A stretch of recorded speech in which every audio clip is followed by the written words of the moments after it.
Hi guys, welcome to Roshu vlogs. ఎప్పుడైనా అలసంద గారెలు ట్రై చేశారా? లేకపోతే వెంటనే ఒకసారి ట్రై చేయండి.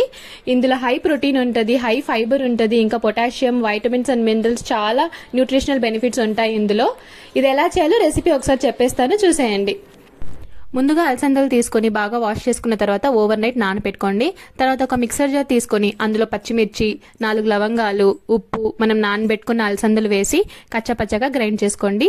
తర్వాత మనం కట్ చేసి పెట్టుకున్న ఆనియన్స్ కూడా అందులోనే వేసి బాగా మిక్స్ చేసుకోండి. తర్వాత ఒక ప్యాన్ పెట్టుకొని ఆయిల్ హీట్ అయిన తర్వాత వడలు వేసుకోండి. ఒకవేళ చేత్తో వేయడానికి మీకు ఇబ్బందిగా ఉంటే ఒక పేపర్ తీసుకుని దానికి ఆయిల్ అప్లై చేసుకొని వడలు వేసుకోండి. ఈ వడలు ఎక్కువ ఆయిల్ పీల్చవు, చాలా తక్కువ ఆయిల్ పీల్చుకుంటాయి. ఒకవేళ పిండి కన్సిస్టెన్సీ కరెక్ట్గా లేదంటే వడలు రావు. అప్పుడు అందులో కొంచెం బియ్య పిండి యాడ్ చేసుకుంటే వడలు పర్ఫెక్ట్గా వస్తాయి. దీనికి కాంబినేషన్గా కారం చట్నీ చేసుకుంటే ఇంకా సూపర్గా ఉంటుంది. సో అంతే, చాలా సింపుల్ కదా, మీరు కూడా ట్రై చేయండి. Bye bye.